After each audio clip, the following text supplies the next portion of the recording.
Central నియోజకవర్గ Telugu Desam party కార్యాలయం నందు బీఎల్సీ స్కీమ్ దరఖాస్తుదారులతో లబ్ధిదారులతో అధికారులతో కూడిన సమావేశం ప్రభుత్వ విప్ సెంట్రల్ నియోజకవర్గ శాసనసభ్యులు బోండా ఉమా ముఖ్య అతిథిగా పాల్గొని దరఖాస్తుదారులకు పూర్తి వివరాలు అందజేసి సమావేశం నిర్వహించారు. అనంతరం ఈ సమావేశ వివరాలను బోండా ఉమా మహేశ్వరరావు మీడియాకు వెల్లడించారు. విజయవాడ సెంట్రల్ నియోజకవర్గంలో బీఎల్సీ స్కీమ్ ద్వారా దరఖాస్తు చేసుకున్నటువంటి వారిలో ఎంపిక చేసిన 2140 దరఖాస్తు వివరాలను వెల్లడి చేయడమే కాకుండా 140 మంది లబ్ధిదారులకు మంజూరు పత్రాలను తన చేతుల మీదుగా అందజేశారు.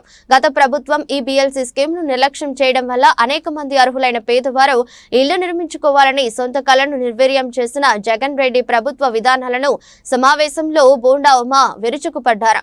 ఇప్పుడు అధికారంలో ఉన్నటువంటి ఎన్డీఏ కూటమి ప్రభుత్వం పేదవారి సొంత ఇంటి కలను నిజం చేసేటువంటి విధంగా ఈ బీఎల్సీ స్కీమ్ లో అనేక మార్పులు చేస్తూ బీసీలకు 50,000, ఎస్సీలకు 70,000, ఎస్టీలకు 1,00,000 రూపాయలు అదనంగా ఇస్తూ అంటే గతంలో ఇచ్చినటువంటి 1,80,000కు అదనంగా బీసీలకు 2,30,000, ఎస్సీలకు 2,50,000, ఎస్టీలకు 2,80,000 ఇవ్వడం జరుగుతుందని పూర్తి వివరాలను వెల్లడి చేశారు.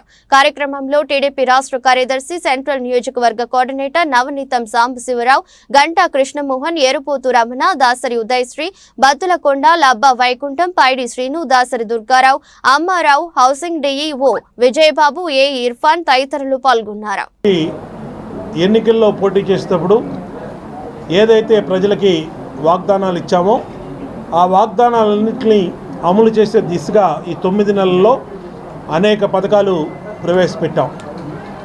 ఈ ప్రభుత్వానికి సంక్షేమము, అభివృద్ధి రెండు కళ్ళుగా ముందుకెళ్తా ఉన్నాం. ఒకవైపు అమరావతి నిర్మాణాన్ని వేగవంతంగా చేస్తూ 40,000 కోట్ల పైచీలకు టెండర్లు పిలిచి దాన్ని వర్కులను అప్పచెప్పాం. గత 5 సంవత్సరాలు మూలన పడ్డనటువంటి అమరావతి మన రాజధానిని పూర్తి చేసే దిశగా ముందుకెళ్తా ఉన్నాం. మరోవైపు ఆర్థిక ఇబ్బందులు, అనేక సమస్యలు ఉన్న పేదవాళ్ళకి ఇచ్చిన మాట 3,000 రూపాయల పింఛన్ని 4,000 చేస్తామని చెప్పాం. గత ప్రభుత్వం 2,000 ఉన్న పింఛన్ని 3,000 చేయడానికి 30 తిప్పలు పెట్టి 3 చెరువుల నీళ్లు తాగిచ్చి ప్రజల్ని 250 రూపాయలు చొప్పున 5 సంవత్సరాలు చేసి అనేక ఇబ్బందులు పెట్టింది పింఛన్దారుల్ని. కానీ తెలుగుదేశం ప్రభుత్వం అధికారంలో రాగానే 3,000 పింఛన్ని 4,000 చేయటమే కాకుండా మేము అధికారంలోకి రాని సమయం ఏప్రిల్లో మేము అధికారంలో రాలా 2024 ఏప్రిల్, మే, జూన్ నెల కలిపి 3,000 రూపాయలు, మళ్ళా జూలై నెలలో 4,000 కలిపి 7,000 రూపాయలు పింఛన్ ఇచ్చి ప్రజల్ని ఆదుకున్నాం. అంటే చెప్పిన మాట నెరవేర్చే ప్రభుత్వం ఈ ప్రభుత్వం. అంతేకాదు గుదిబండలాగా మారిన గ్యాస్ బండని మహిళలకి 3 సిలిండర్లు ఇస్తామని ఉచితంగా చెప్పాం. దాన్ని ఈ పాటికే పథకాన్ని అమల్లో చేస్తూ ఉన్నాం. అంతేకాకుండా అన్నా క్యాంటీన్ని పేదవాడికి కడుపు నింపి అన్నా క్యాంటీన్లు ఇస్తామని చెప్పాం, ఓపెన్ చేస్తామని చెప్పాం. అన్నా క్యాంటీన్లు అన్నింటినీ ఓపెన్ చేసాం. అట్లాగే గత ప్రభుత్వం అమ్మఒడి పేరు మీద ఒక బిడ్డకే, తల్లికి సంబంధించినటువంటి 2 పిల్లలు ఉంటే ఒక పిల్లకే డబ్బులు ఇచ్చేది.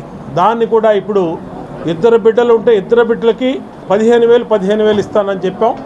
ఆ 15,000 కూడా రేపు మే నెల నుంచి ఇవ్వబోతూ ఉన్నాం. 2 పిల్లలున్నా 3 పిల్లలున్నా వాళ్ళకు కూడా. అలాగే తల్లులకి, మా సోదరీమణులందరికీ కూడా, మహిళలందరికీ 18,000 సంవత్సరానికి ఇస్తామని చెప్పాం. దాన్ని కూడా జూన్ నుంచి అమలు చేయబోతూ ఉన్నాం. మహిళలకి ఉచిత బస్సు ప్రయాణం అని చెప్పాం. దాన్ని